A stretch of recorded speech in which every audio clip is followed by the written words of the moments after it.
Hi, this is Meg Lightheart from megalightheart.com, and today we are talking about power. This is the fifth in our week of looking at self-coaching strategies, and already we've looked at timelines and experimenting with what happens when you think about the past and the future, perspectives and the ways that you can take on and think about things through different eyes, and also pattern spotting in when you're looking at a thing that's in front of you. And today I want us to think about the situation or problem, challenge, opportunity that you've got, and it can be important to first I want to talk about your influence, and then I want to just mention something that's worth contemplating is about methods of power. And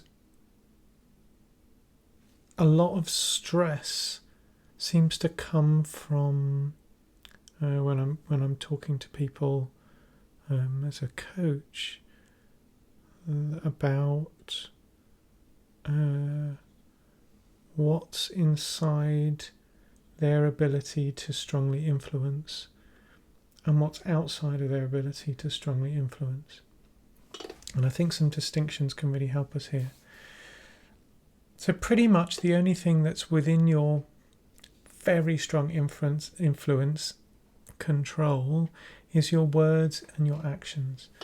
And even then, when we're in extreme situations or people who have certain conditions who are not neurotypical, even that might not necessarily be true. But they're generally, if we're thinking about most of experience, our words and actions are, we're able to generally choose what we're doing and saying. If we go inside to your thoughts and feelings, even those aren't really under your control. You can strongly influence them, but if you've ever stopped trying to feel something or think something, you'll know that that's not necessarily in your control, but you can do things to influence the way you're thinking and feeling. Which then makes it obvious to go, when we step outside of you, that other people's thoughts and feelings, other people's words and actions are only under your weak influence, and depending on your relationship with them, and taking responsibility for their words and actions and thoughts and feelings can be a big burden. Now, that doesn't mean that you can't grow that influence and build that influence, but they're certainly not under your control. So there's something around what's in your sphere of influence as an individual, and there's also then making a distinction to go, this is outside of me. A more beneficial distinction that can also be made is to go, what's under my strong influence? And that might include some close people around you or situations that you have responsibility and accountability and power over. Then there are things that are outside of your individual capability to influence, but might be under our collective ability to influence.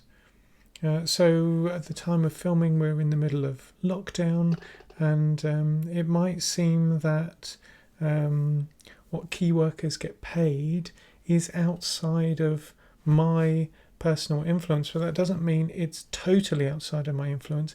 Together, as we could have collective influence on that, if we come together in the right way.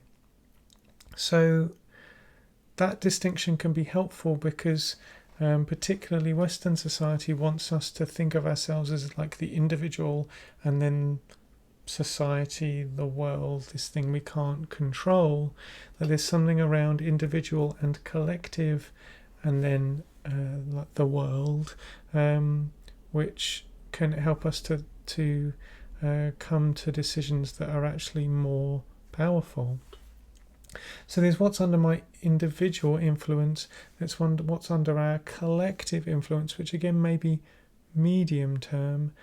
And there are some things which are, to all intents and purposes right now, outside of our collective influence. And that's worth having a distinction there, so that you're able to not take everything on. If you're the kind of person like me who wants to solve everything in the world, in order for you to take effective action, wise and timely action, being aware of what's in where, and of course there are spectrums and grades in all of those spheres. That means that you're more able to rest when you need to rest, but take action that's right for you.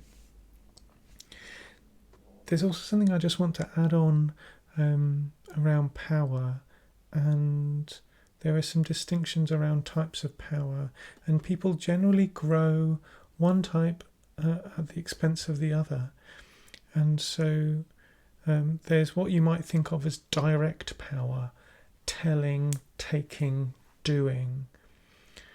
And then there's what you might think of as holding power, creating the space for change to happen. And there are all sorts of, it's worth going inside you to unpick, to go, do you have a preference for one of those, and what's your negative thoughts about the other type? Because if you're someone who takes lots of direct action and does things and takes and does, you may think of the holding power as weak, less effective. There's a feminized aspect to it which has a bunch of misogyny in it. If you're someone who's much more about holding the space and planting the seeds, then you may have some negative thoughts around direct, cutting, taking charge power as being harsh, or again that's gendered as masculine, and be rejecting that type of power. But there's something, I've coached people who've really gotten to the stage where they're very interdependent mindset, and are people who really try and lead from the edge rather than from the center. But then sometimes they've missed the ability to be able to just take something and do it, or be very direct with someone, or be assertively create boundaries. And so it's worth noting, have you grown one at the expense of the other? And there's a third type of power which links with those two, which is mutual power. Like, are you thinking about how we might share power, and also what comes up in terms of your emotions when you think about that, both positive and negative, and thinking about how you move between those three types of power, though they're not really exclusive from each other. So thinking about, in the situation you're in and situations you're in, about what you can strongly influence, what's in your weak influence, and what feels like it's outside of your influence. It's also worth interrogating those things to go, is this really outside of my influence? Is this really outside of our collective influence? Am I taking on too much responsibility for something that's outside of my influence right now? Because there's also something around the day tight compartments, being able to live within today, that sometimes it's like, what's within my strong influence today, what's in my strong influence this morning, so that you're able to, if things are getting overwhelming, to narrow down to go, this is what I can actually do today. And then also, it's more of a medium term contemplation to go, what types of power are you more comfortable with, have you grown the capability for, and what might you have left behind, and how might you unpick some of your attitudes to power. Writing power is, and completing the sentence rapidly can help uncover a lot of stuff, a lot of ideas you have around power. So I hope this week's been useful for you, so that you can take a thing that you've got and begin to shake up your the definition that your mind has made around your situation. If you'd like external help with that, then of course I'm around, and have a look at megalightheart.com at the coaching packages and just see if we're a fit.